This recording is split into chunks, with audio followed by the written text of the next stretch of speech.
Une statue, c'est toujours un peu mystérieux. Si elle est noire et qu'elle fait 6 mètres de haut, c'est encore plus impressionnant. Et si ses origines et ses pouvoirs sont mal connus, ça devient carrément étrange. Vous me suivez ?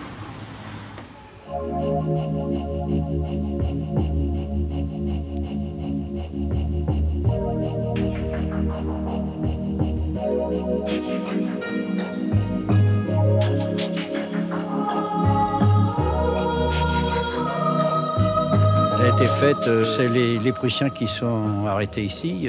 On a dit que c'était un miracle. Ils se sont arrêtés à Graville. Vu que la statue n'était pas en bronze, pour le fondre et puis refaire des chars, alors ils sont repartis, quoi.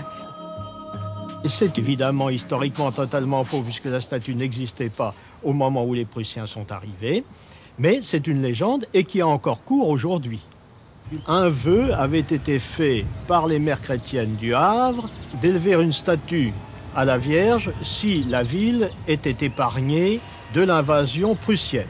Et c'est ainsi que cette statue a été érigée en 1875.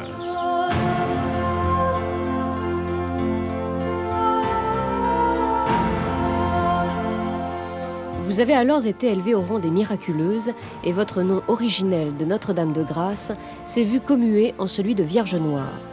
Depuis, on vient de loin vous demander d'exaucer un vœu, confié par écrit au secret du tabernacle ou symbolisé dans un objet personnel.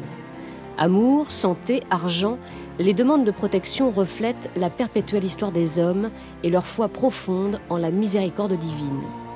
Témoins muets des souffrances, des inquiétudes d'une mère, d'un mari, d'un malade, ces ex-voto déposés sur l'autel ou à vos pieds vous rendent hommage pour les grâces que vous accordez.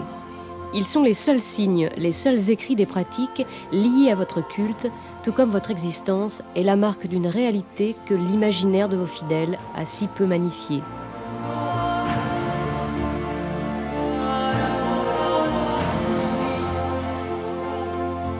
J'ai eu mon frère très malade. J'avais promis de faire à pied pendant 9 jours le trajet de Graville même au quartier de l'Eure. Et j'ai obtenu que mon frère soit guéri. Pour remercier, j'avais apporté des fleurs. C'est une croyance vraiment chrétienne pour les faciliter la marche des petits, de leur faire faire le tour de la Vierge.